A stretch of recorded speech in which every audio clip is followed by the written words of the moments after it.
Ini mungkin bahasa lainnya aja ya. Tapi kalau bahasa padanan katanya dalam bahasa Indonesia fokus ya. Ya lebih mendekati lah. Jadi khusyuk itu fokus. Ketika sholat khusyuk berarti fokus kita sedang sholat. Gitu ya. Jadi kalau lagi sholat itu fokus kita sedang sholat, bukan sedang yang lain-lain. Karena kalau misalkan kita sholat fokusnya yang lain-lain, ketika sholat itu buyar semua. Dia sedang sholat tapi saya tadi kunci motor dicabut nggak ya? Pas sholat, oh ternyata dompet saya disimpan di situ gitu. Baru ingat ketika sholat ingatnya gitu. Jadi fokusnya lagi nyari dompet berarti sholatnya itu gitu ya. Nah ini yang dimaksud dengan khusyuk ya, fokus di sini. Nah, jadi secara singkat ya, kalau berbicara, jadi ketika kita berbicara kekuatan ruhiyah atau tarbiyah ruhiyah, fokusnya itu ada 3 ini secara singkat, gitu ya. Yang pertama adalah fokus dengan visi. Masih ingat visi kita apa? Masuk surga, ya kan? Itu tujuan akhir kita. Kita beribadah segala macam. Kita melakukan ketaatan kepada Allah, kita menjauhi larangan Allah semuanya. Cita-cita tertinggi kita adalah masuk surganya Allah Subhanahu wa taala. Meraih ridho Allah betul, tapi meraih ridho Allah itu untuk apa? Untuk masuk surga kan? Karena kalau misalkan dibandingkan amalan yang kita lakukan dengan kejahatan yang kita lakukan, bisa jadi nggak sebanding, amalan kita bisa jadi sedikit. Tapi karena ridho Allah Subhanahu wa taala yang menjadikan kita akhirnya masuk surganya Allah Subhanahu wa taala. Kemudian fokus dengan misi, berarti misi kita itu adalah ibadah. Tadi ya, 3 ayat dalam surat Al-Fatihah yang menjelaskan bahwa itulah misi kita. Dalam hal apapun, 3 ayat tadi itu bisa dibawa. Ya, di pendidikan, di rumah tangga, di karir, pekerjaan segala macam, itu kita bawa visi itu, kita bawa misi itu. Dan yang terakhir, yang ketiga itu adalah bekal terbaik. Bekal terbaik itu adalah berarti takwa. Nah ini menjadi kata kunci sebagai pemahaman awal ya, berkaitan dengan ruhiyah. Ya, baik. Nah, baru kita berbicara ke pendidikan, ya, pendidikan ruhiyah. Jadi kalau misalkan kekuatan ruhiyah bagi seorang pendidik, nah kita masuk berbicara seperti apa pendidikan ruhiyah ini. Gitu. Jadi konsep pendidikan ruhiyah itu seperti apa? Nah saya ini mendapatkan sebuah definisi bahwa yang namanya at-tarbiyah ruhiyah, ini masih tarbiyah ruhiyah juga ya, harusnya pendidikan diterjemahkan ya. At-tarbiyah ar-ruhiyah, pendidikan ruhiyah ini adalah fannus su'ud al-mustamir fi alamil kamal al-insani. Jadi seni untuk mendaki secara terus-menerus di alam kesempurnaan manusiawi. Makanya gambarnya mendaki. Ya. Jadi pendidikan ruhiyah ini adalah seni untuk mendaki secara terus-menerus di alam kesempurnaan manusiawi. Gitu. Nah, contohnya misalkan kalau Imam Al-Ghazali dalam Ihya Ulumuddin ini kan mengkategorikan banyak hal. Misalkan yang kita sering dengar misalkan tentang saum, level saum, ya kan? Ada saum am yang sering kita dengar ya dari para penceramah kalau di bulan Ramadan itu kan level orang yang saum itu ada orang yang saum awam gitu ya, secara umum, ada yang khos, ada khusus lagi gitu ya. Berarti level yang saum secara umum misalkan hanya menahan lapar, haus gitu ya, hubungan suami istri udah yang wajib-wajib aja. Tetapi kalau yang level yang kedua bukan hanya sekedar menahan itu, tetapi hal-hal yang lain lagi. Termasuk ketika naik lagi ke level yang ketiga itu beda lagi. Seperti itulah yang dimaksud dengan at-tarbiyah ar-ruhiyah. Jadi ada level-level. Kalau level kita misalkan sudah selesai terkait kewajiban, sholat wajib insya Allah sudah selesai. Tapi naikkan level kita, tambah sholat sunat, gitu. Sholat sunat rawatib misalkan, itu yang langsung dengan sholat wajib. Itu level kedua. Naikin lagi level kita, level yang ketiga, dengan tambahan sholat sunnah yang lain selain sholat sunnah rawatib. Ada tahajud, ada duha, ya, ada witir, ada sholat sunnah syukrul wudhu, ada sholat ketika ke masjid, tahiyatul masjid, atau perbuatan-perbuatan sunnah yang lain, ada saum sunnah, gitu kan? Seperti itu. Itulah yang dimaksud dengan level-level pendidikan at-tarbiyah ar-ruhiyah.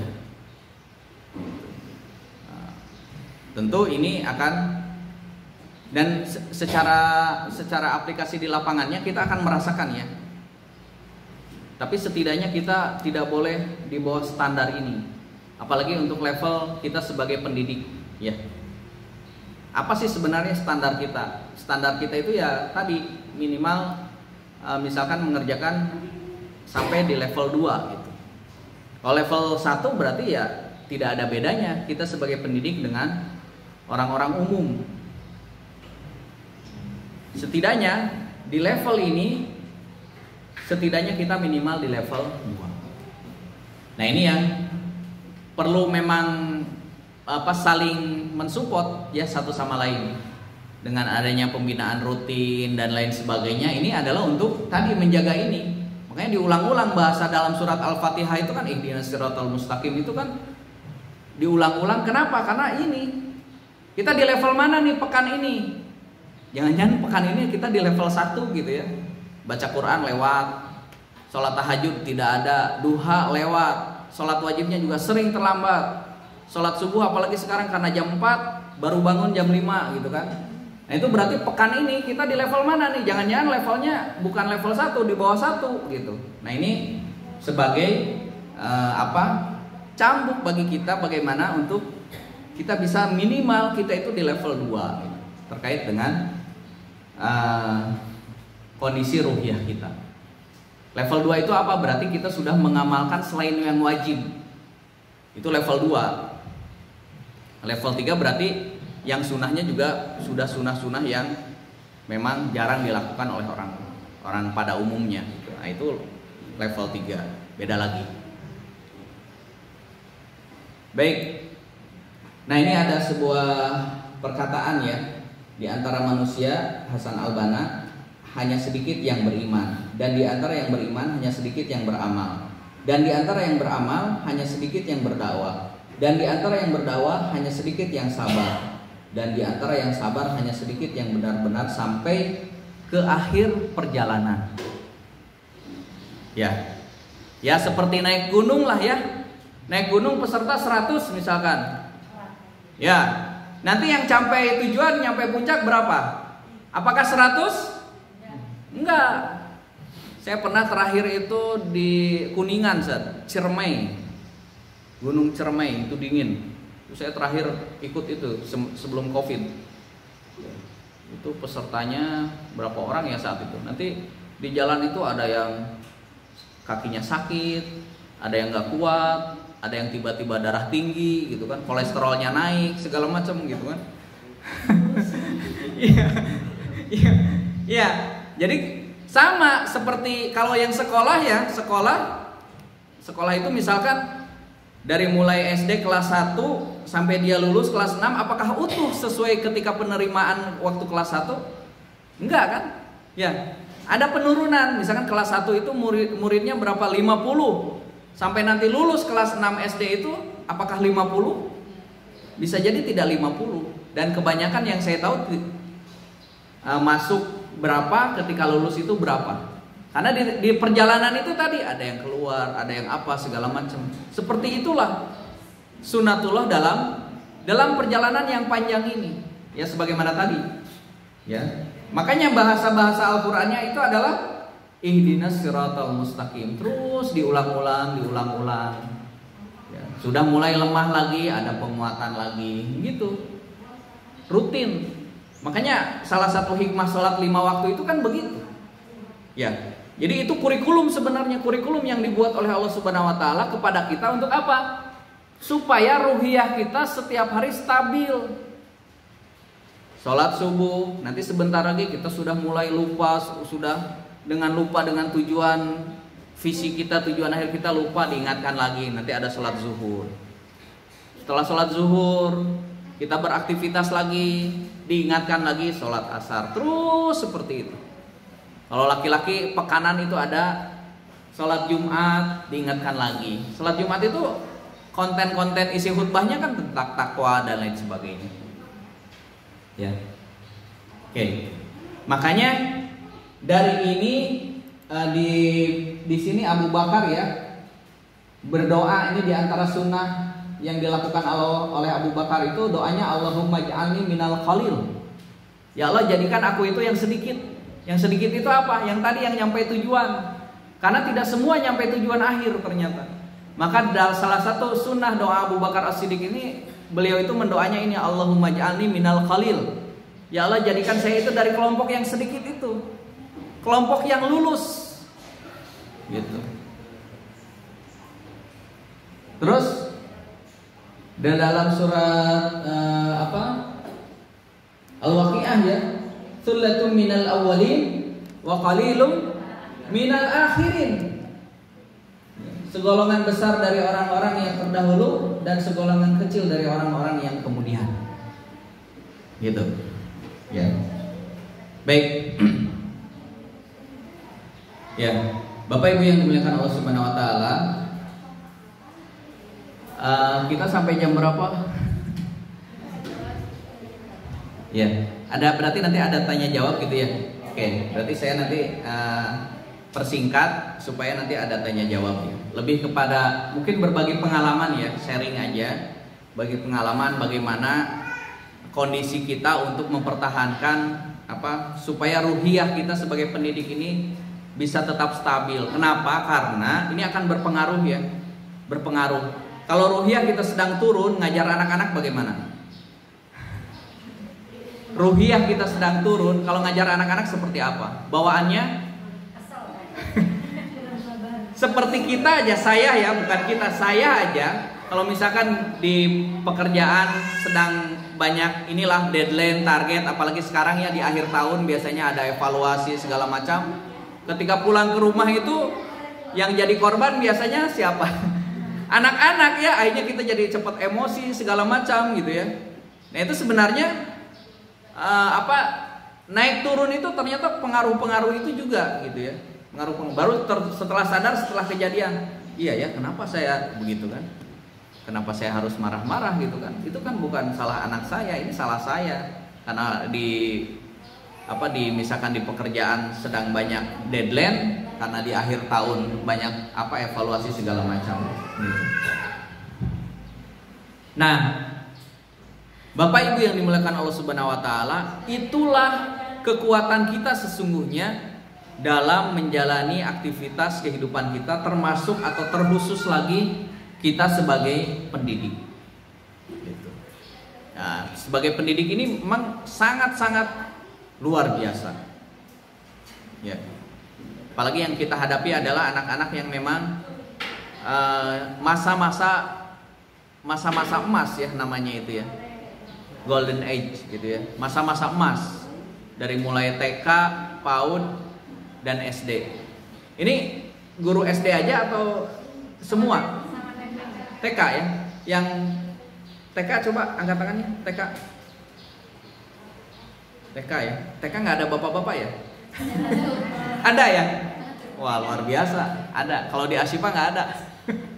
Bagus berarti. Karena memang perlu juga ya supaya sentuhan bapaknya itu. Kayak anak saya yang terakhir itu usia 2 tahun lebih dekat ke saya gitu ya. Yang sisanya berarti SD ya. Ini guru semua atau tenaga kependidikan juga ya? Ya, baik.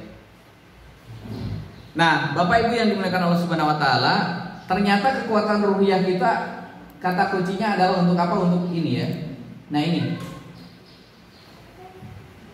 Jadi kekuatan ruhiyah ini energi memikul beban dan melawan. Ini. Jadi kenapa ruhiyah kita harus kuat? Karena ada dua tugas kita di dunia ini ya. Tugasnya apa? Memikul beban dan melawan. Begitu. Karena tugas kita yang sangat luar biasa ini, maka kekuatan ruhiyah kita harus stabil, harus kondusif. Karena ini yang kita lakukan, yaitu memikul beban dan melawan. Maksudnya seperti apa? Memikul beban itu adalah al-quwwah allati tatahammal biha al-wajibat wa ta'at. Kekuatan, berarti ruhiyah ini adalah sebuah al-quwwah, kekuatan untuk apa? Untuk kita bisa melaksanakan seluruh kewajiban Allah Subhanahu wa taala dan supaya kita taat terhadap perintah-perintah Allah. Taat itu berarti melaksanakan perintah Allah, menjauhi larangan Allah. Itu taat.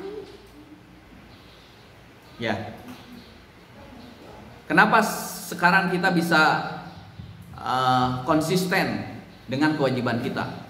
Berarti kekuatan ruhiyah kita kondisinya sedang powerful. Gitu. Misalkan pekan ini tilawah full. Ya, 1 juz atau bahkan 2 juz per hari. Sholat wajibnya tidak pernah ketinggalan. Kalau yang laki-laki berjamaah. Terus sholat rawatibnya. Terus tambah amalan-amalan sunnah yang lain. Ya, ini full. Berarti kekuatan kita pekan ini sedang kuat. Tapi bisa jadi di sewaktu-waktu kekuatan kita di pekan tersebut lemah. Akhirnya apa yang terjadi? Karena kekuatannya sedang lemah, ya tadi sholat wajibnya terlambat, Qurannya lewat, gitu ya. Baca Qurannya lewat, sholat sunnah yang lain apalagi, gitu kan. Berarti posisi itu kekuatan kita sedang turun, gitu. Nah ini ya, al-quwwah allati tatahammal biha al-wajibat wat ta'at. Tugas yang kedua ataupun kenapa ruhiyah kita harus kuat, karena kita punya musuh abadi, yaitu al-quwwah allati natasadda biha al-a'da wal igra'at. Kita harus kuat ruhiyah kita karena kita melawan musuh abadi kita, ya. Dan godaan, al-igra'at itu godaan. Musuh abadi kita itu adalah setan ya, sudah jelas. Jadi ini dua kata kuncinya. Kenapa kita harus memiliki kekuatan ruhiyah yang survive, yang stabil setiap pekan, setiap hari? Karena tugas kita adalah ini. Kita punya tugas melaksanakan seluruh kewajiban dan ketaatan kita kepada Allah. Kemudian kita juga punya tugas melawan seluruh godaan dan hambatan-hambatan dari musuh kita. Begitu. Ya.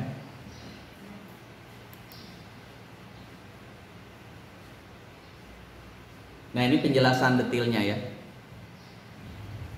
Suratnya Al-Furqan pas. Tidak di skenario, memang ya ayatnya ini ya Al-Furqan 31 gitu ya. Nah ini ya. Jadi ayat ini ya, ayat ini seharusnya menghidupkan dalam diri kita apa yang disebut dengan sense of war, al-hasasiyah al-harbiyah, gitu ya. Jadi bahwa kita itu sedang berperang. Beda ya. Kondisi situasi sedang damai dengan kondisi situasi sedang perang beda. Kalau kondisi sedang perang kan selalu siap siaga, gitu kan? Maka bahasanya adalah sense of war, al-hasasiyah al-harbiyah. Ini dalam surat Al-Furqan ayat 31 Allah Subhanahu wa taala mengatakan wa kadzalika ja'alna likulli nabiyyin aduwwal minal mujrimin wa kafa bi rabbika hadiyan wa nasira.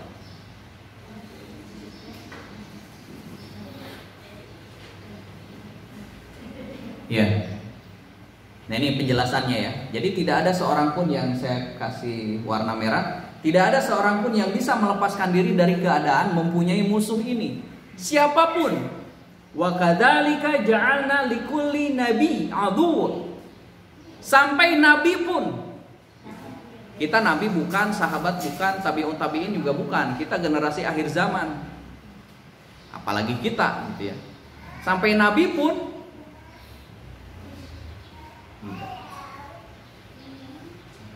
energi untuk memikul beban dan energi untuk melawan. Ya. Memikul beban itu tadi ya, kewajiban. Kewajiban itu kan taklifat, ya beban. Merasa berat gitu ya untuk melaksanakan sholat itu. Godaannya sangat banyak. Merasa berat untuk membaca, konsisten baca Quran setiap hari. Merasa berat untuk supaya dalam sepekan itu minimal 3 kali atau 4 kali sholat tahajud. Berat itu, bukan sesuatu yang mudah. Artinya perlu niat, perlu itikan, perlu kekuatan yang bisa untuk melaksanakan itu. Dan yang lebih berat lagi itu adalah ya kita digoda. Ya, disebutkan dalam hadis ya, hadis sahih bahwa setiap kita itu ada qarin yang disebut dengan jin qarin. Wa antau ya Rasulullah, para sahabat bertanya, engkau juga wahai Rasulullah? Rasulullah menjawab, na'am, ya saya juga. Tetapi jin qarin yang mengikuti saya atas izin Allah sudah masuk Islam dan tidak menyuruh kecuali kebaikan. Yang lain enggak. Sampai jin qarinnya sahabat sama. Kita kan pernah dengar ya, jin qarinnya yang selalu mendampingi Umar lewat sini, dia lewat yang tempat yang lain. Umar lewat sini, lewat terus. Tapi intinya ada. Fa'alhamaha fujuraha wa taqwaha. Ya kan? Nah ini yang dimaksud dengan bahwa kita itu harus memiliki sense of worth dalam setiap saat. Ketika sedang kajian-kajian seperti ini, ruhiyah kita kan sedang naik. Ya kan? Ketika kita sholat tepat waktu itu ruhiyah kita sedang naik.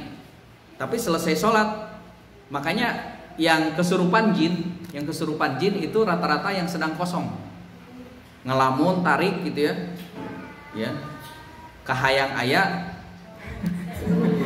kaueuh gitu ya, tarik mikirnya sampai kosong, masuk itu kesurupan, gitu. Ya. Jadi si qarin ini, saya bilangnya si qarin ya. Jadi si qarin ini ibarat bahasa Sundanya itu ngadodoho. Ngadodoho, bahasa Indonesianya apa ngadodoho? Mengintai, ya. Ya padanan lah, walaupun tidak sama persis ya, susah bahasa Sunda itu di bahasa Indonesia kan ya. Jadi ketika ruhiyah kita sedang kuat, dia menjauh.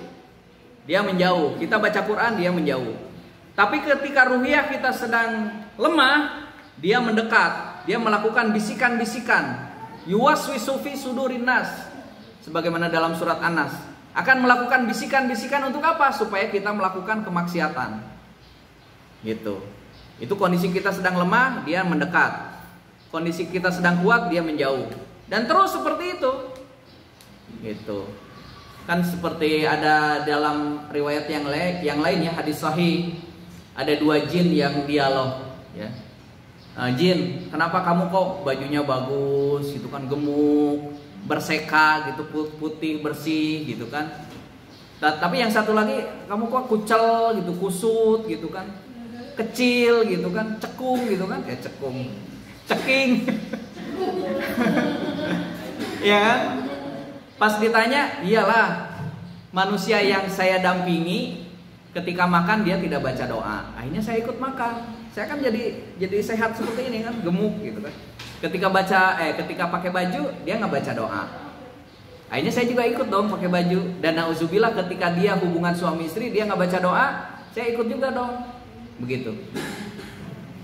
Nah, yang jin yang satu lagi, oh iya pantesan kalau manusia yang saya ikuti ketika makan baca doa. saya nggak bisa makan. Masuk WC dia baca doa, ketika tidur dia baca doa, ketika hubungan suami istri dia baca doa. Saya nggak kebagian apa-apa, akhirnya saya seperti ini. Itu ya, itu gambarannya betapa kita sebenarnya peralatan kurikulumnya, toolsnya itu sudah diberikan oleh Allah kepada kita. Cuman masalahnya kita apakah melaksanakan kurikulum tersebut secara 100%, tools-tools itu kita gunakan atau tidak.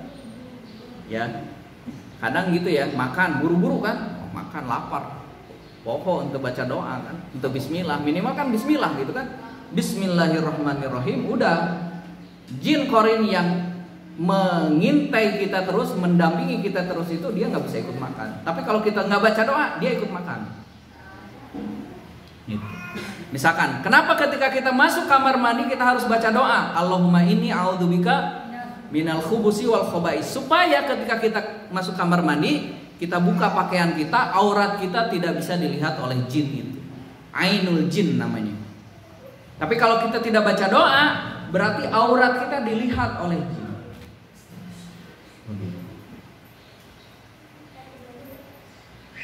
Nah ini biasanya sering saya sampaikan juga ke anak-anak ya, kaitannya dengan doa-doa itu. Doa mau makan gitu ya, doa mau berpakaian gitu ya, doa masuk kamar mandi, keluar kamar mandi, segala macam. Ya ini tadi sense of war, al-hasasiyah, al-harbiyah. Jadi kita itu setiap hari itu sedang berperang sebenarnya. Bisikan yang mana yang mendominasi ke kita? Fujurnya atau takwanya gitu. Fa'alhamaha fujuraha wa taqwaha. Subuh sekarang kan itu ada dua bisikan tuh bertarung kepada kita. Sudah azan, Allahu Akbar, Allahu Akbar. Bisikan takwanya, bangun, sudah azan, subuh. Bisikan yang satunya lagi fujurnya, santai, jangan bangun, belum qomat. Gitu kan? Tidur we dulu sebentar we. Akhirnya kan tidur, akhirnya bablas, bangun jam 5. Sekarang bangun jam 5 kesiangan karena subuhnya jam 4. Atau bahkan baru bangun setengah 6. Nah, itu berarti kalah dia saat itu. Ya, kalau kata murabi saya dulu pembimbing, sekali-kali ente kerjain itu setan itu. Ketika misalkan azan semua Allahu Akbar, langsung bangun, menang gue. Kamu kayak ngobrol gitu kan. Nah, kamu nggak bisa goda saya menang, saya bangun gitu kan. Kayak gitu. Itu kalau merasakan bahwa ya kita itu ya memang seperti itu ya, sense of war. Maka perlu yang namanya tadi terus, nggak bisa berhenti. Ya kurikulum ini ketika berhenti otomatis tadi posisi kita kuat dia menjauh, posisi kita lemah dia pasti mendekat. Terus aja begitu. Sampai kapan? Sampai hari kiamat. Kan ada cerita salah seorang ustadz, kita tidak ada yang bisa menjamin akhir hidup kita husnul khotimah, iya kan? Sampai ada yang lagi sakaratul maut, iya kan? Seorang ustadz marbot masjid, ini kalau nggak salah ceritanya di Depok ya, Depok apa Bogor gitu, saya lupa ya. Dia seorang marbot, seorang pengurus masjid, tetapi akhir hayatnya kafir. Akhir hayatnya kafir. Itu akhir hayatnya kafir. Jadi kalau mantan preman itu justru bagus. Yang bahaya itu mantan ustadz. Nah itu bahaya. Berarti akhirnya bukan ustadz gitu. Kalau mantan preman akhirnya bisa jadi dia husnul khotimah. Atau seorang yang hafal Quran karena tergoda oleh seorang wanita Romawi saat itu, Romawi apa Persia gitu. Akhirnya hafalan Qurannya rontok dan akhirnya dia keluar dari Islam juga. Seorang penghafal Quran itu di akhir hayatnya, ya kan? Atau kita pernah dengar cerita yang seorang rahib, ya, yang kakaknya itu mempercayakan kepada rahib tersebut dia akan pergi keluar kota yang sangat lama menitipkan adiknya yang perempuan. Setiap hari dikasih makan, ya kan? Pernah dengar cerita ini? Kisah ini? Sampai akhirnya kata setannya, masa nganterin makanan gitu doang gitu ya, ketok dikit deh, ketok gitu kan. Akhirnya diketok terus sampai akhirnya terjadilah apa yang terjadi, berzinahlah dengan wanita tersebut. Terus dibisikkan lagi, nah kalau setelah berzinah nanti kakaknya datang gimana? Akhirnya wanita tersebut dibunuh, ya, Kemudian setelah dibunuh, masyarakat sekitar tahu, ini gimana? Saya bisa menyelamatkan Anda, tapi Anda keluar dari, Anda harus menyembah saya, kata setannya. Akhirnya orang ini karena takut dengan kepungan masyarakat, sudah mau membakar rumahnya, akhirnya dia menyembah setan pada akhirnya, dan akhirnya meninggal juga. Meninggalnya dalam kondisi tadi, suul khotimah. Artinya prosesnya sampai kapan ya? Sampai hari kiamat, sampai kita meninggal. Sampai kita meninggal dalam kondisi, dalam keadaan husnul khotimah.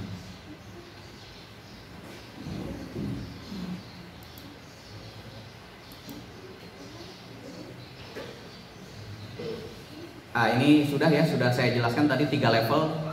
Yang wajib saja, yang sudah mengerjakan yang sunnah, kemudian selain yang sunnah tapi ada tambahan juga. Saya percepat aja. Level 1, level 2, level 3 tadi sudah.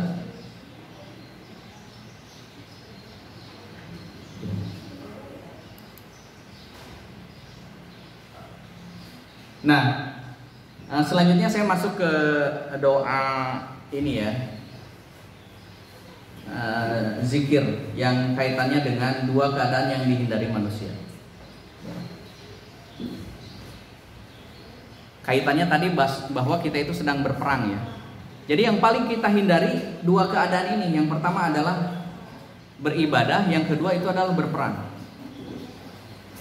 Kenapa hal ini tidak nyaman bagi kita? Karena kita tidak ingin memikul beban dan tidak ingin melawan musuh. Gitu. Inginnya ya, kalau misalkan ada tugas-tugas gitu ya, kita diberikan tugas, pinginnya tugas yang berat apa tugas yang ringan. Secara fitrah kemanusiaan kita ingin diberikan tugas yang ringan kan? Ya. Terus disuruh milih berperang atau berdamai. Berdamai kan fitrahnya. Gitu. Maka 2 hal ini yang sangat dihindari oleh manusia, tetapi itulah sunatullah dalam kehidupan kita. Bahwa kita harus memiliki kekuatan untuk memikul beban tadi, al-wajibat wa ta'at. Dan kita juga harus mempunyai kekuatan untuk apa? Untuk melawan musuh kita, yaitu si setan, si Qarin, yang tadi sudah saya jelaskan.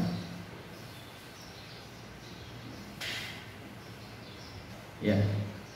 Maka di antara doa yang diajarkan adalah doa ini ya. Allahumma inni a'udzubika minal hammi wal hazan wa a'udzubika minal ajzi wal kasal wa a'udzubika minal jubni wal bukhl wa a'udzubika min ghalabatil daini wa qahrir rijal.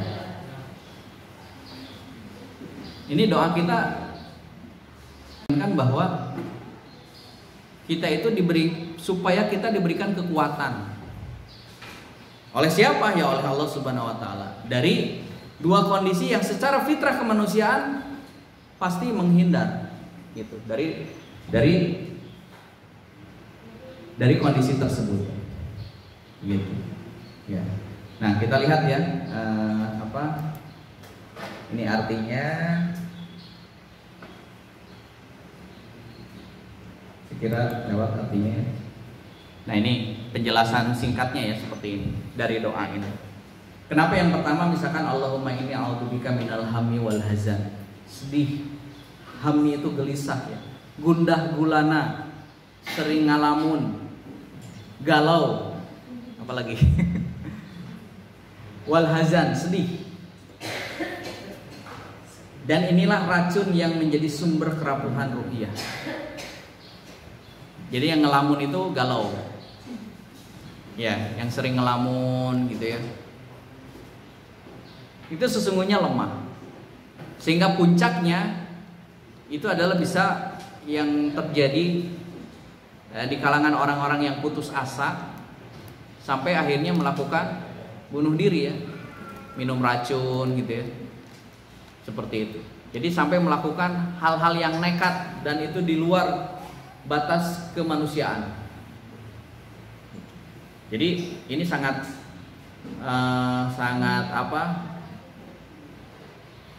bahaya. Jadi sumber kerapuhan ruya ini mulainya dari sini. Minal hammi wal hazan. Galau dan sedih. Ketika sedih, ya. Apalagi sedihnya sampai berlarut-larut gitu sedihnya. Nah, ini sesuatu yang sangat membahayakan bagi diri kita. Jadi kepikiran, jadi akhirnya tidak positive thinking gitu. Jadi tidak berpikir positif. Jadi dia selalu negative thinking, selalu melihat sesuatu itu selalu akhirnya jadi negatif. Sudah pasrah duluan gitu. Tidak ada mental tadi ya, out of the box ya, apa yang disampaikan tadi oleh Ustadz Agus. Tidak ada mental itu, karena di awal dia sudah tadi udah galau duluan, udah sedih duluan gitu ya. Makanya di antara kenapa misalkan sunnahnya itu seorang wanita itu tidak boleh ikut ke kubur ya, karena tadi takut kesedihan yang berlebih dan itu akan membahayakan ya, sampai ada yang pingsan, sampai ada yang jadi hilang ingatan atau stres gitu ya, sampai ada yang seperti itu dari sedih yang berlebih itu. Misalkan ada seorang istri ditinggal meninggal suaminya gitu, misalkan dalam kondisi tidak normal ya, misalkan karena kecelakaan atau apa gitu. Karena biasanya kalau misalkan kondisi normal sakit dulu atau apa cenderung menerima. Tapi kalau misalkan tadi dalam kondisi-kondisi tidak normal banyak ya kejadian-kejadian yang sampai pada akhirnya tadi kalau kekuatan ruhiyahnya tidak stabil, lemah. Akhirnya ada yang sampai stres, bahkan ada yang sampai gila gitu. Karena kondisi seperti itu. Nah, penampakan karakternya, nah ini tadi ya, minal ajzi wal kasal, lemah dan malas. Ya tadi ya, kalau misalkan dia kepikiran terus ya, akhirnya mau ngapa-ngapain ya, karena tadi ya mentalnya sudah lemah, harusnya itu bisa melakukan apapun ya, dengan produktivitas yang masih dimilikinya, tetapi karena tadi sudah mentalnya sudah lemah gitu kan, karena sudah tidak punya keinginan ya, tidak punya motivasi ya. Kalau alham itu kan kebalikannya itu adalah alhimmah. Alham itu kan galau. Kalau alhimmah itu punya kekuatan, himmah aliyah gitu kan, punya motivasi yang tinggi gitu.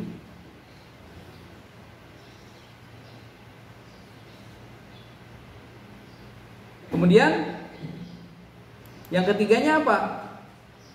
Minal jubni, jadi takut, wal bukhli, bahil. Karakter yang berkaitan dengan sosial. Ya tadi takut menghadapi musuh, tidak mau berkorban dan lain sebagainya. Ini dampak dari semuanya dari tadi. Minal hammi wal hazan. Jadi dampaknya itu banyak ya. Jadi dampak minal hammi wal hazan itu tadi tidak ada keinginan, udah merasa lemah duluan, saya emang nggak bisa ngerjain kayak gini. Jadi sudah apatis duluan gitu ya. Mau ngapa-ngapain jadi malas. Terus jadi penakut gitu kan, nggak mau menerima tantangan gitu ya, tidak mau menerima menghadapi masalah gitu, malah lari dari masalah. Padahal namanya lari dari masalah itu belum tentu selesai masalah itu, malah datang lagi masalah-masalah yang lain. Inilah adalah kondisi-kondisi ketika ruhiyah seseorang itu turun ya, berawalnya tadi dari galau dan sedih, minal hammi wal hazan. Itu yang ketiga. Yang keempatnya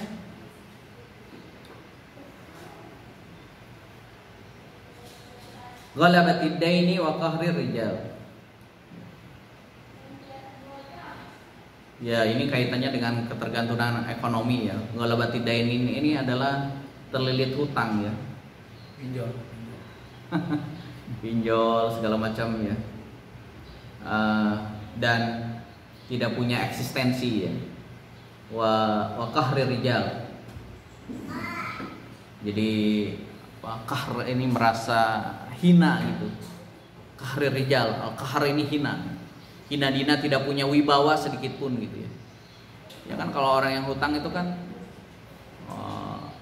ketika ada yang nelpon itu bawaannya aduh ini mau yang nagih hutang gitu. Ketika ada yang ketok-ketok pintu gitu, bawaannya udah ini nih yang nagih hutang gitu. Jadi nggak ada wibawa sama sekali gitu ya. nggak ada wibawa sama sekali. Nah ini semuanya itu penampakan itu bukan yang jin tadi ya, bukan ya. Itulah yang akan muncul dampak dari minal hammi wal hazan tadi. Jadi ketika ruhiyahnya turun, kemudian dia galau, kemudian dia sedih, nah lanjutannya itu dampak efeknya itu adalah seperti ini, ngapa-ngapain malas, nggak mau, segala macam, disuruh ini nggak mau, disuruh ngerjain ini tidak dikerjakan, terus sampai pada akhirnya dia terlilit hutang sampai dia merasa hina dina, saya rendah, saya tidak ada manfaatnya, ya sudahlah saya akhiri saja hidup saya, sampai seperti itu. Puncaknya dari ketika mulai ruhiyah seseorang itu turun. Ya. Nah, saya percepat ya. Nah ini sesi yang selanjutnya ini adalah penguatan ruhiyah. Ya. Apa yang bisa kita lakukan supaya tadi ruhiyah kita kuat? Yang pertama adalah al-mafahim ar-ruhiyah, yang kedua adalah al-amal at-ta'budiyah. Ya, mafahim ruhiyah itu tadi ya, dari mulai tadi bahwa ruhiyah kita kata kuncinya bahwa mulai tujuan akhir kita adalah surga, perbekalan kita adalah takwa, misi kita adalah ibadah kepada Allah Subhanahu wa taala. Kenapa kita harus memiliki ruhiyah yang kuat? Karena kita harus bisa menanggung taklifat, beban, kewajiban yang diberikan Allah kepada kita. Kemudian kita juga harus melawan musuh kita, dan ini adalah kaitannya dengan mafahim ar-ruhiyah. Kemudian yang kedua al-amal at-ta'budiyah. Jadi dua kunci ini. Jadi seiring dengan perjalanan waktu kita semakin memahami apa itu yang namanya kekuatan ruhiyah, dibarengi dengan yang kedua itu adalah amal-amal yang bisa kita lakukan untuk menguatkan, untuk supaya stabilitas ruhiyah kita itu konsisten, stabil gitu ya. Nah ini mafahim ruhiyah ini tadi ya yang dijelaskan, ini diantaranya adalah 2 poin ini. Seluruh perjalanan hidup kita menjadi sempurna ketika kita melihat ada 2 kacamata, yaitu yang pertama adalah menyaksikan seluruh karunia dari Allah, dan yang kedua adalah mengakui atas kelalaian kita. Nah ini diantara tambahan kaitannya dengan mafahim ruhiyah. Yang pertama, betapa banyaknya karunia Allah yang sudah diberikan kepada kita. Yang kedua, betapa banyaknya kelalaian, kelemahan, kealpaan kita yang masih sangat kurang dengan seharusnya melaksanakan tadi ya al-wajibat wa ta'at kepada Allah Subhanahu wa taala. Kemudian yang kedua adalah membayangkan kehidupan akhirat. Ya. Jadi peta yang tadi itu ingat-ingat, oh ini perjalanan akhir saya ini. Gitu. Perjalanan akhir saya adalah surga. Makanya kalau kita itu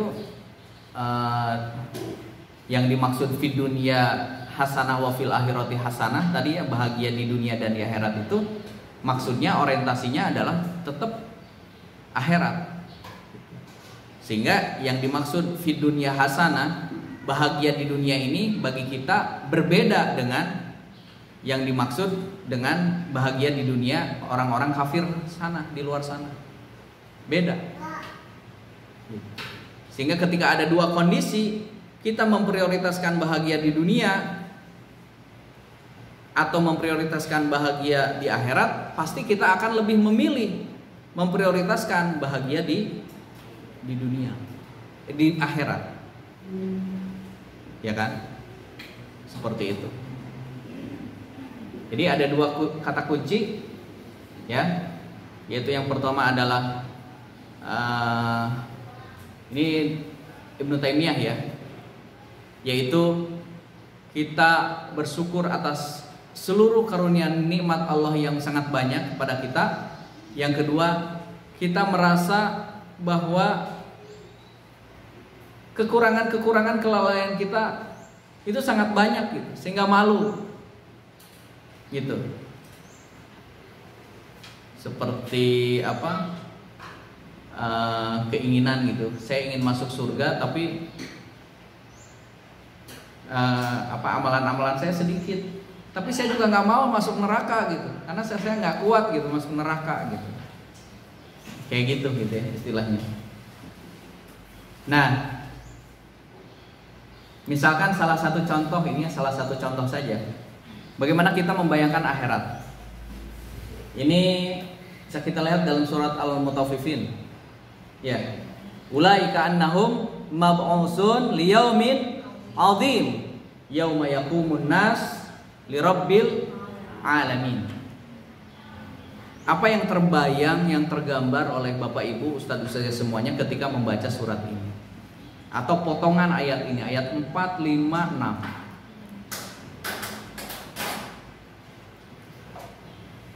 Yang terbayang oleh kita harusnya ketika membaca ayat ini, ulaika annahum mab'usun, bahwa semua manusia yang sudah meninggal dunia mab'usun, semua akan dibangkitkan kembali. Tadi ya, yang pertama itu setelah meninggal ada hari kebangkitan. Jadi seluruhnya dari mulai zaman Nabi Adam sampai umatnya akhir zaman, umatnya Nabi Muhammad, dibangkitkan semua dalam satu tempat namanya padang mahsyar. Ya, kita membayangkan itu. Liyaumin 'adzim, pada hari yang sangat azim, maha agung, azim itu. Berarti di padang mahsyar itu. Yauma yaqumun nasu lirabbil alamin. Mereka itu semua berdiri. Jadi manusia kita itu nanti semuanya berdiri di hadapan Allah Subhanahu wa taala. Ngantri dengan hisabnya Allah Subhanahu wa taala. Gitu. Jadi kita membayangkan kita dibangkitkan kembali oleh Allah Subhanahu wa taala, kemudian kita berkumpul di dalam satu tempat dan ngantri hisabnya Allah Subhanahu wa taala. Dan tafsir Ibnu Katsir menjelaskan kepada kita bahwa ketika berbangkit itu macam-macam. Menuju padang mahsyar itu dari tempat berbangkitnya masing-masing. Ada yamshuna ala rijli. Jadi ada yang berjalan. Ada juga yang menggunakan kendaraan. Ada yang merangkak.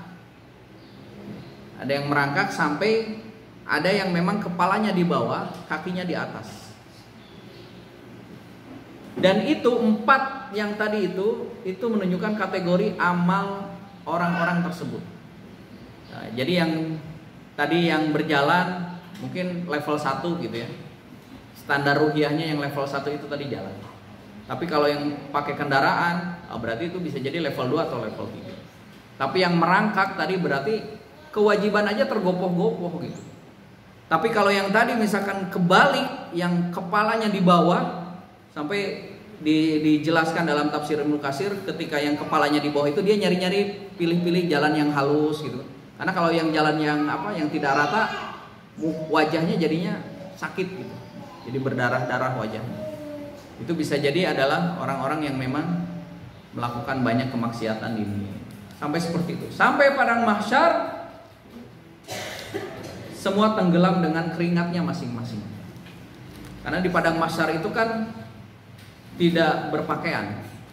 Ya. Dan dijelaskan dalam tafsir Ibnu Katsir, nanti di padang mahsyar itu tenggelam dengan keringatnya masing-masing. Karena posisi matahari dekat. Jadi posisi matahari di padang mahsyar itu dekat, sehingga manusia yang ada berkumpul dari mulai zaman Nabi Adam sampai umat akhir zaman itu berkumpul di situ, semuanya berkeringat. Dan ternyata keringatnya itu berbeda-beda juga. Ada yang keringatnya sampai mata kaki saja, ada keringatnya yang sampai lutut, ada yang keringatnya sampai bahu, ada yang sampai telinga, ada yang sampai tenggelam dengan keringatnya sendiri. Jadi beda-beda, satu tempat tapi beda-beda kondisinya. Itu kekuasaan Allah Subhanahu wa taala ya. Kalau di dunia nggak mungkin ya, namanya satu tempat ya air segini, semua segini gitu ya. Tapi nanti enggak. Jadi sesuai dengan amalannya masing-masing. Kemudian dihisab. Wa atihim yaumal qiyamati farda. Dihisabnya satu-satu. Enggak misalkan SDIT Al-Furqan semua datang, enggak, satu-satu, by name. Satu-satu dihisab. Emang bisa sebanyak itu manusia dihisab satu-satu? Bisa, Allah itu maha kuasa. Kita jangan membayangkan gitu. Jangan membayangkan bagaimana hisabnya gitu. Berarti nunggunya itu lama banget berdiri itu gitu. Itulah diantara misalkan ayat-ayat yang ketika kita mentadaburi ayat-ayat tentang tadi ya, tentang peristiwa padang mahsyar, tentang peristiwa surga, neraka segala macam, itu sesungguhnya diantara tujuannya adalah untuk tadi tazkirah. Ingat, oh ini nanti akan kita alami semua. Kita akan mengalami ini, kondisi ini. Kapan? Ya Allah alam, kita tidak tahu. Itu rahasia Allah Subhanahu wa taala untuk kapannya. Nah, terakhir amal ubudiyah. Ini kaitannya yang tadi yang mafahim ya, mafahim ruhiyah, tadi memahami tentang apa itu kekuatan ruhiyah. Nah, ini amal-amalan ibadah yang bisa kita lakukan untuk menguatkan ruhiyah. Pertama, tilawatul Quran. Baik itu tilawah at-ta'abudiyah atau tilawah at-ta'amudiyah. Jadi mentadaburi gitu ya. Baik hanya membaca saja itu juga sebagai indikator ya. Jadi kalau misalkan membaca saja sudah malas, itu indikator ruhiyah kita sedang turun, hati-hati itu. Baca saja sudah malas, itu indikator ruhiyah kita sedang nyungsep gitu, turun. Kalau ini yang kedua itu levelnya di samping baca kita juga berusaha minimal tadi ya membaca terjemahnya. Apa sih ayat yang saya baca ini gitu. Bisa jadi yang kita baca beberapa halaman mungkin kita tadaburnya, atau misalkan begini ya. Jadi ketika kita membaca, perasaan hati kita ada yang tek di ayat ini gitu. Yang saya alami biasanya begitu. Kita ketika membaca, ya walaupun kita sudah berapa kali hatam ya, tapi ketika kita membaca, kita sering ada perasaan beda gitu ketika membaca ayat tertentu. Gitu. Pas dilihat terjemahnya, oh ternyata ini tentang ini, tentang ini, tentang ini. Dan yang selanjutnya kaitannya dengan sholat ya, tadi ya sudah disampaikan. Jadi tilawah, sholat, zikir. Zikir ini mutlak, maksudnya zikir banyak ya. Jadi umum. Zikirnya itu maksudnya umum. Jadi tiga ini yang menjadi amunisi atau nutrisi yang harus kita jaga supaya kondisi ruhiyah kita bisa tetap stabil. Tilawah, sholat, zikir. Sholat itu sholat wajib, sholat sunnah ya. Tilawah itu tadi baik itu tilawah hanya baca saja ataupun tilawah dibarengi dengan tadabbur gitu ya. Merenungi apa sih ayat-ayat yang saya baca. Saya dapat insight apa gitu hari ini ketika saya membaca beberapa lembar Al-Quran. Oh ternyata saya mendapatkan inspirasi hari ini tentang ini. Besoknya bisa jadi beda lagi. Karena Al-Quran ini semakin digali semakin luas gitu yang belum kita ketahui. Sehingga tafsir-tafsir aja, buku-buku tafsir sangat banyak kan kaitannya dengan Al-Quran ini. Yang ketiga adalah zikir. Zikir ini tadi ya. Jadi zikir ini banyak. Ya. Zikir itu zikir setelah sholat ada zikir, zikir pagi, zikir ini, doa-doa itu kita zikir semua itu. Zikir semua ya. Doa-doa ketika mau makan zikir. Zikir astagfirullah, alhamdulillah, la ilaha illallah, wallahu akbar. Selanjutnya.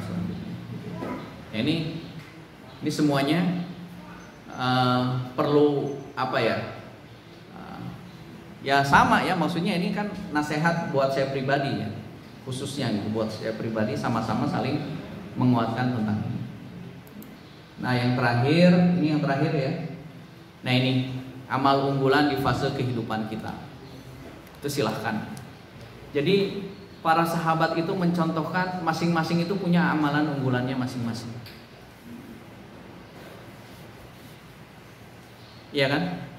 Makanya dalam surat Al-Mulk, alladzi khalaqal mauta wal hayata liyabluwakum ayyukum ahsanu amala. Ini Allah itu tidak berbicara kuantitas, tidak. Karena umur manusia beda-beda.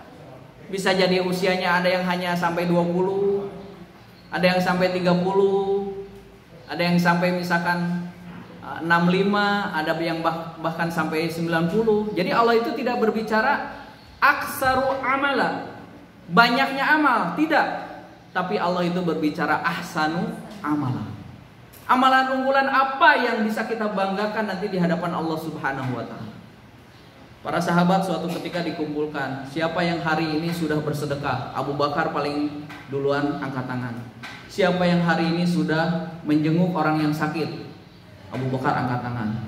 Siapa yang hari ini tadi malam tahajud? Abu Bakar angkat tangan. Jadi kalau berbicara amalan unggulan, para sahabat levelnya ya Abu Bakar, gitu. Tapi sahabat-sahabat yang lain ternyata punya amalan unggulannya masing-masing. Contoh, suatu ketika Rasulullah di Masjid Madinah, kemudian Rasulullah mengatakan akan datang seorang ahli surga. Datanglah orang tersebut. Besoknya dalam perkumpulan yang sama Rasulullah mengatakan hal yang sama, akan datang calon penghuni surga. Datang orang yang sama dengan yang hari kemarin. Hari ketiga Rasulullah mengatakan hal yang sama, akan datang seorang penghuni surga. Datang orang yang sama. Jadi 3 kali Rasulullah mengatakan, dan yang datang itu orang tersebut. Nah biasanya semangat para sahabat itu penasaran apa sih amalan unggulannya sehingga Rasulullah mengatakan calon penghuni surga. Akhirnya sahabat ini berpura-pura karena ada masalah keluarga, kemudian ingin menginap di rumah orang tersebut. Menginaplah selama 3 hari 3 malam. Karena maksimal dalam adab Islam itu kalau bertamu itu 3 hari 3 malam. Hari pertama nggak ada amalan spesial apapun yang dia lihat, sholat biasa, sholat segala macam. Hari kedua juga sama. Sampai hari ketiga sama juga. Akhirnya berterus teranglah sahabat ini. Wahai sahabat, sebenarnya saya kesini itu ingin mengetahui amalan unggulan apa sih yang Anda lakukan, sehingga Rasulullah sampai 3 kali mengatakan kepada Anda bahwa Anda penghuni surga. Akhirnya sahabat ini baru bercerita, yang saya lakukan sebelum tidur, setiap hari sebelum tidur, saya membebaskan dari hati saya seluruh kebencian, kemarahan, iri, semuanya ke semua orang. Sampai akhirnya sahabat ini menyimpulkan, oh ternyata inilah amalan unggulan Anda, sehingga Rasulullah mengatakan Anda penghuni surga. Beda kan amalan unggulannya? Mungkin dia tidak sedekah, mungkin dia tidak puasa sunnah gitu. Tapi amalan unggulannya adalah dia membebaskan dari perasaan-perasaan tadi, iri, dengki, hasad kepada seluruh saudara-saudaranya setiap hari sebelum tidur. Nah pertanyaannya adalah amalan unggulan apa yang bisa kita banggakan di hadapan Allah? Banyak. Misalkan sahabat Bilal, kita mendengar bahwa terompahnya atau alas kakinya Bilal ini adalah terdengar di surga, artinya calon penghuni surga.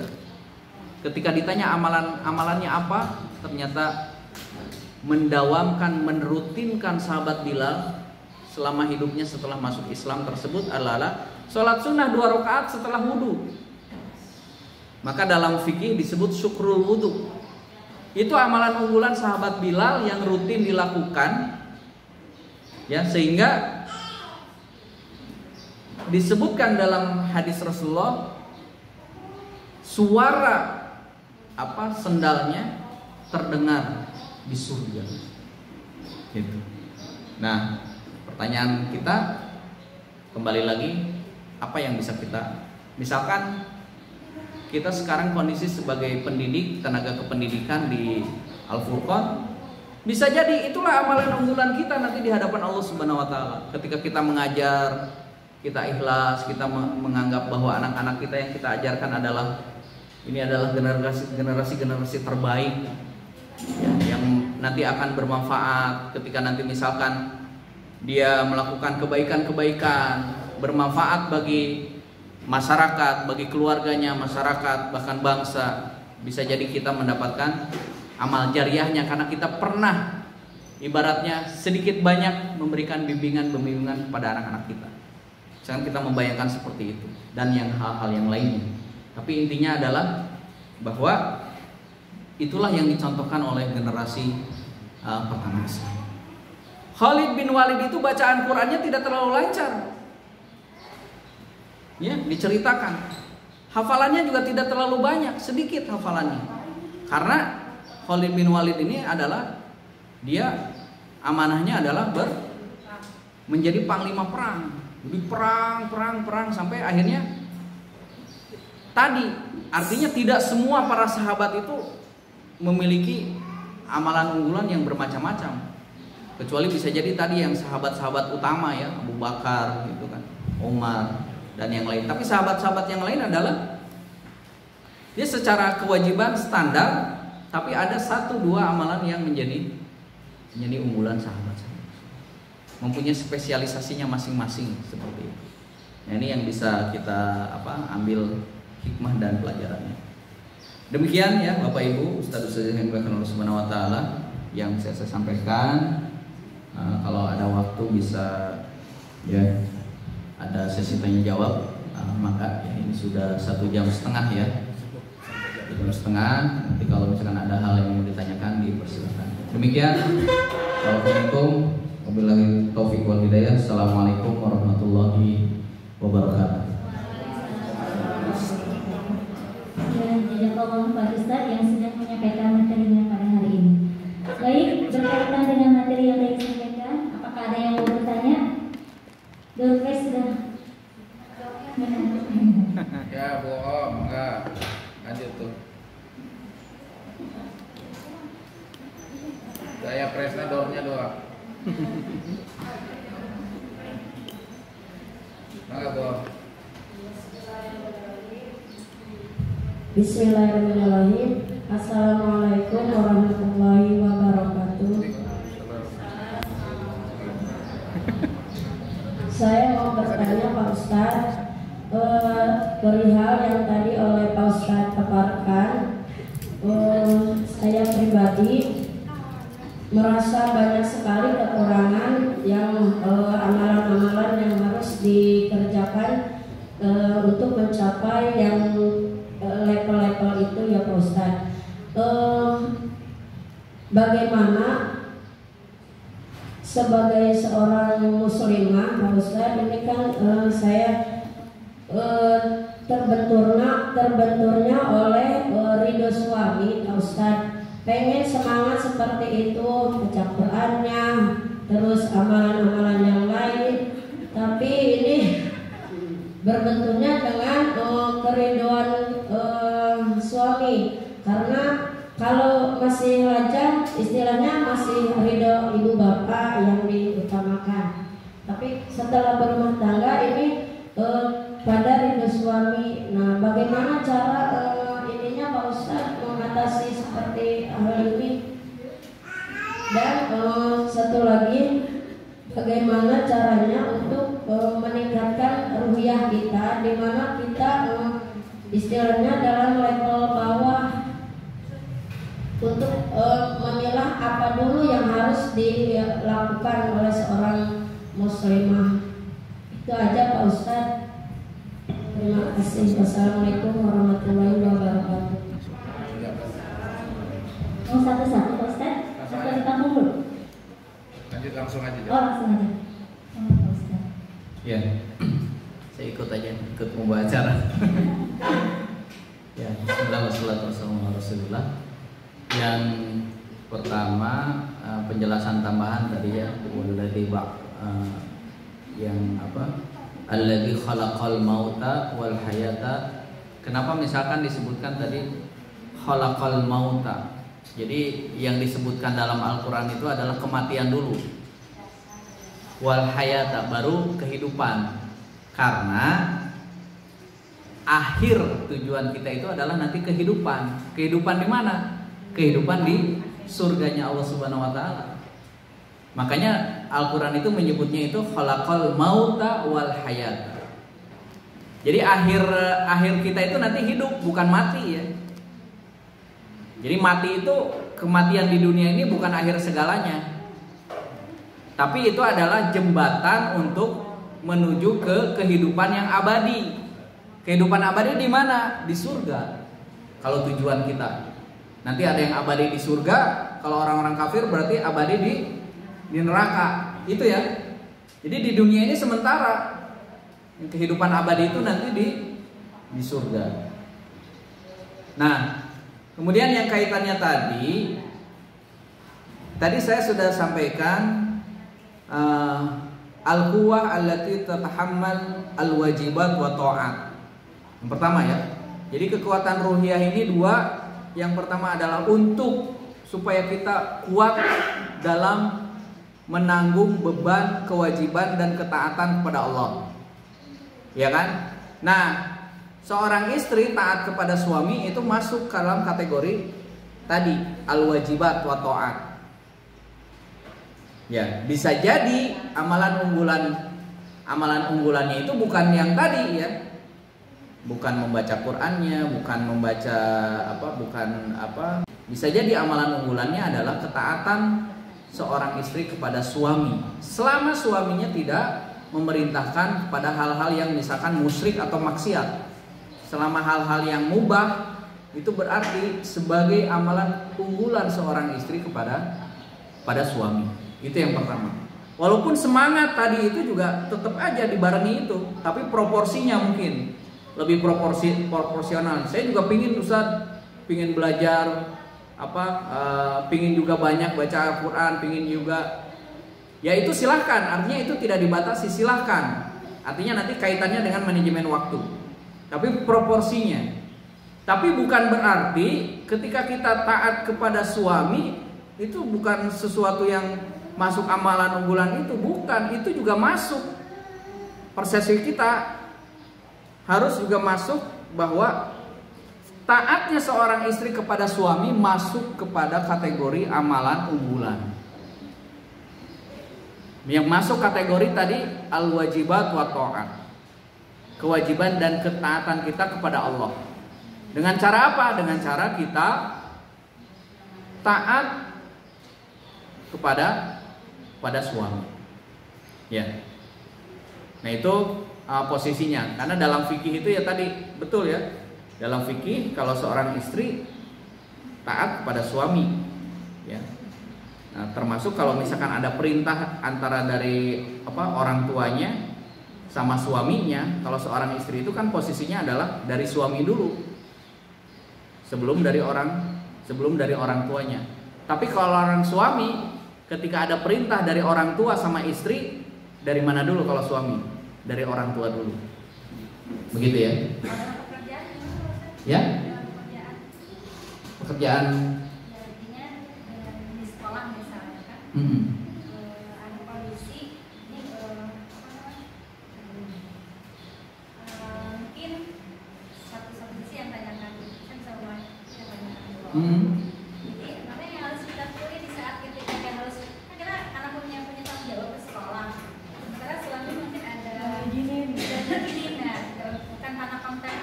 Padahal itu acara kegiatan yang memang rutin kita di sekolah. Oh iya. Itu mungkin yang ke situ ya maksudnya. Iya. Ya tadi secara umumnya ya. Kalau spesifik, yang pertama adalah komunikasi ya, yang saya pahami ya. Jadi yang pertama adalah komunikasi. Jadi Islam ini kan tidak membatasi juga bahwa seorang istri tidak boleh bekerja, tidak juga ya. Artinya selama itu masih sesuai dengan tidak melanggar tadi yang ketentuan syariat secara umum, Islam juga tidak mengharamkan seorang istri bekerja. Gitu. Itu sah-sah saja.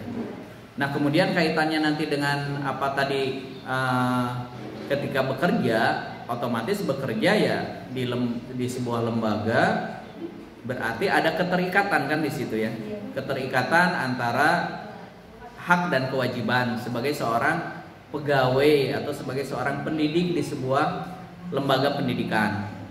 Nah itu yang pertama, itu harus nyampe itu pemahaman itu kepada suami. gitu, yang sudah mengizinkan untuk bekerja gitu. Nah, akhirnya seni sih jadinya ya, bukan teori ya. Jadi teknis berkomunikasi, bagaimana mengkomunikasikan seorang istri kepada suami terkait dengan hak dan kewajibannya dalam bekerja, misalkan di lembaga pendidikan gitu. Nah, bisa jadi juga di apa ya bahasanya ya, difasilitasi ya mungkin ya bahasanya. Jadi sebenarnya kalau saya melihat kalau seperti itu berarti ada sesuatu yang belum difahami secara utuh ya, secara utuh gitu.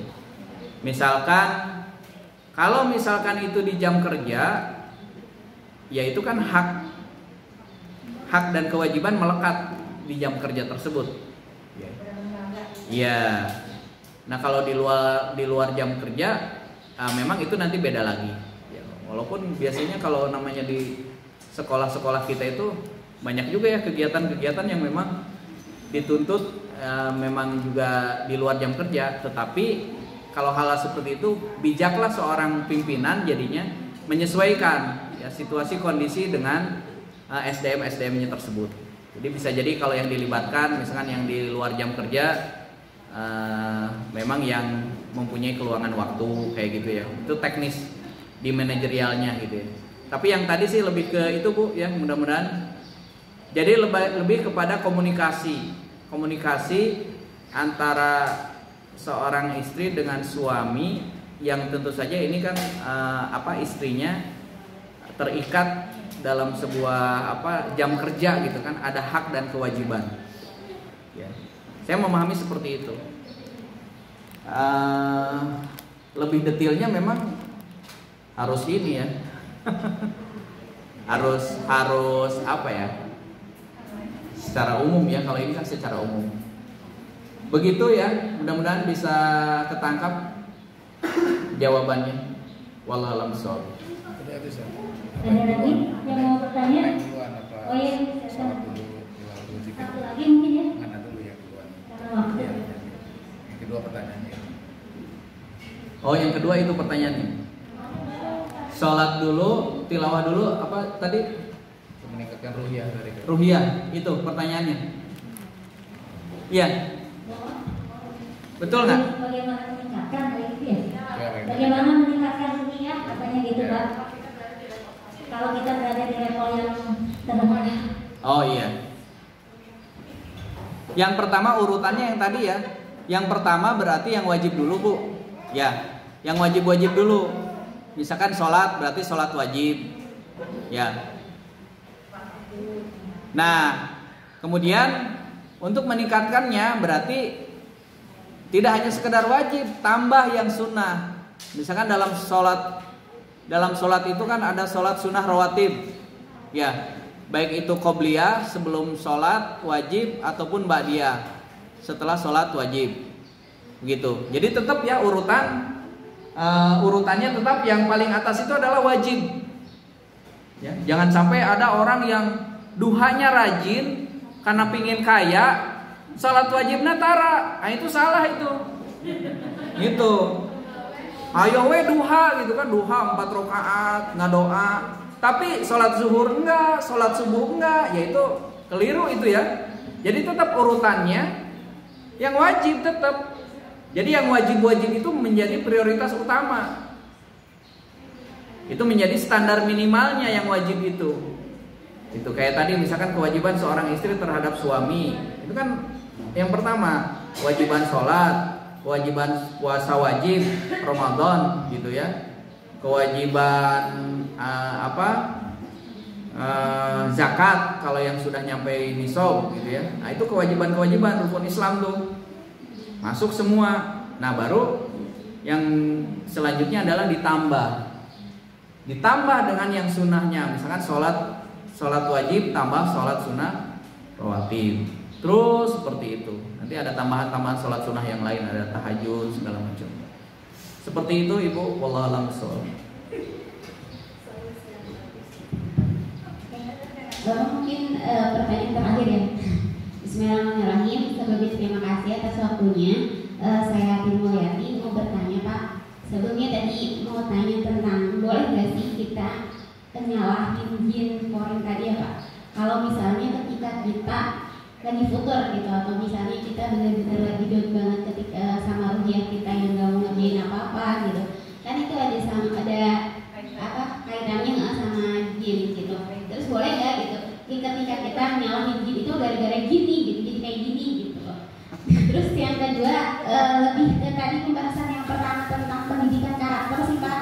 Mau tanya gitu, kalau misalnya kan pendidikan karakter itu bisa berjalan ketika ada kerja sama orang tua, guru gitu. Tapi kalau misalnya gitu Pak, untuk meningkatkan pendidikan karakter ini hanya pihak guru doang gitu yang bisa dibilang lebih aktifnya gitu, sedangkan orang tua belum bisa mengikuti. Nah, apakah dari kitanya udahlah biarin aja gitu, toh orang tua juga tidak menganggap penting gitu, atau kita tetap lanjut aja, udah misalnya udah ngasih kabar atau seperti apa, udah lanjut kerjasama, tapi nggak ada inisiatif dari orang tuanya untuk melakukan kerjasama itu, gimana Pak?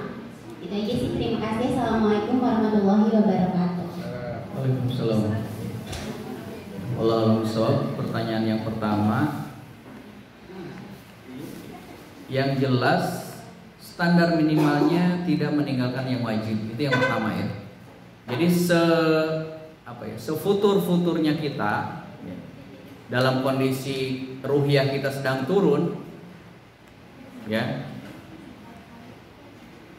kewajiban tetap kita lakukan gitu. Itu kondisi selemah-lemahnya kita gitu ya. Jadi kayak kalau misalkan zikir yang al-maksurat itu kan, kalau kondisi kita sedang lemah ya zikir yang ringannya ya, atau yang sogirnya gitu. Nah, kalau berbicara tadi, kita pastikan bahwa selemah-lemahnya kita itu adalah kewajiban-kewajiban tadi selesai gitu. Jangan sampai lemah sampai tidak sholat gitu. Nah, itu berarti itu sudah di bawah garis merah, itu sudah di bawah garis merah. Tapi insya Allah tidak ya, insya Allah tidak.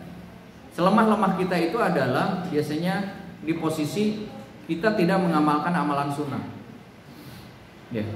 Kita tidak mengamalkan amalan-amalan sunnah. Itu selemah ketika kondisi kita sedang lemah gitu. Tapi yang wajib itu tidak, selama yang saya ketahui.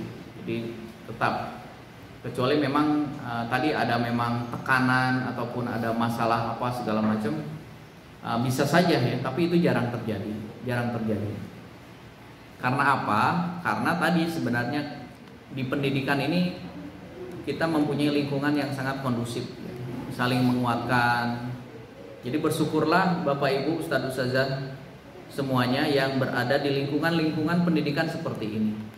Karena kalau di luar sana itu belum tentu kita akan sekuat sekarang ini. Yakin itu ya.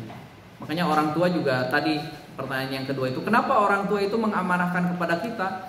Karena mereka merasa bahwa kalau di rumah saya nggak bisa. Gitu.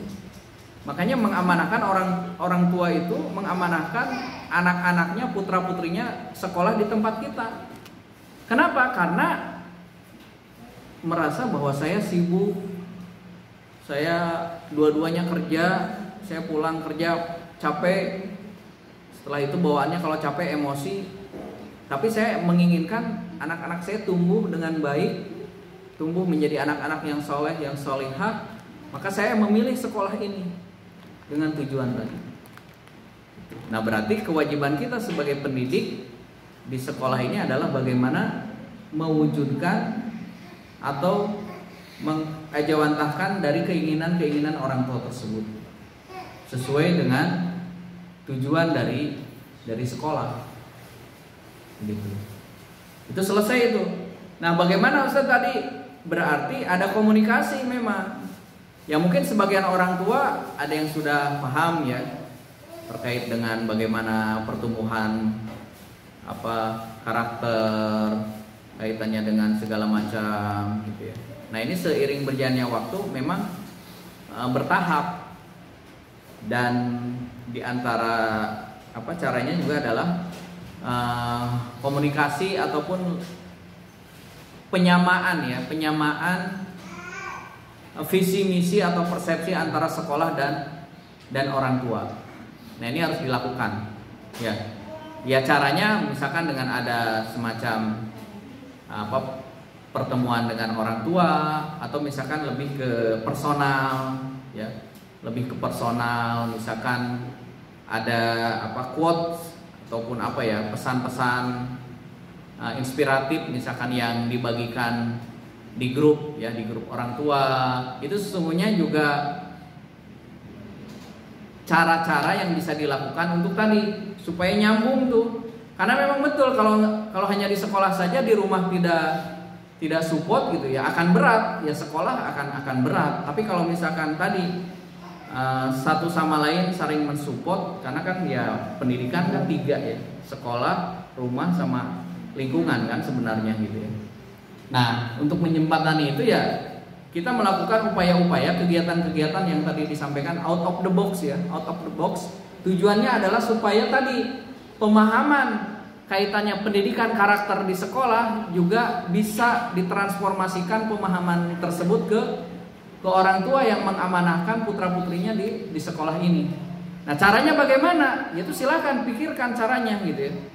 Bisa jadi kan pendekatannya beda-beda ya. Misalkan pendekatan kelas 1 dengan para orang tuanya bisa jadi dilakukan dengan pendekatan A.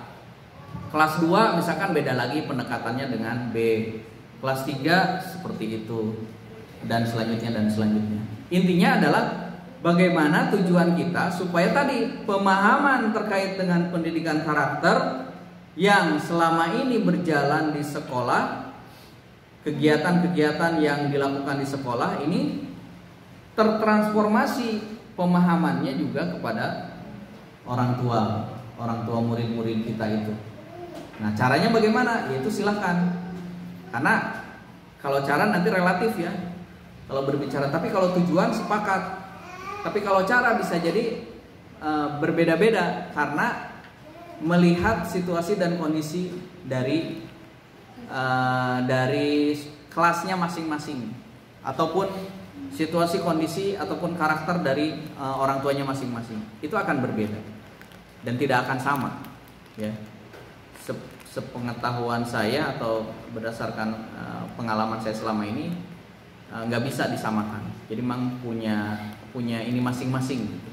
Dan bisa jadi kalau diterapkan di sekolah lain berhasil, bisa jadi di sekolah ini tidak berhasil. Atau di sekolah ini diterapkan hal itu berhasil, ketika diadopsi ke sekolah lain tidak berhasil.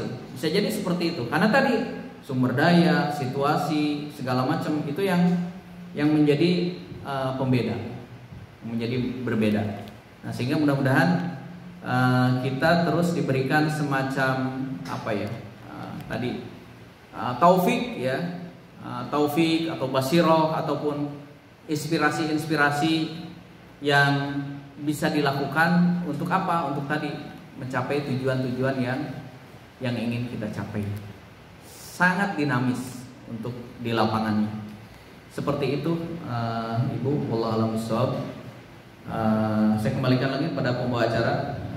Silakan. Assalamualaikum warahmatullahi wabarakatuh. Ya, alhamdulillah, terima kasih baik Ustaz yang sudah menjawab, dan juga terima kasih juga kepada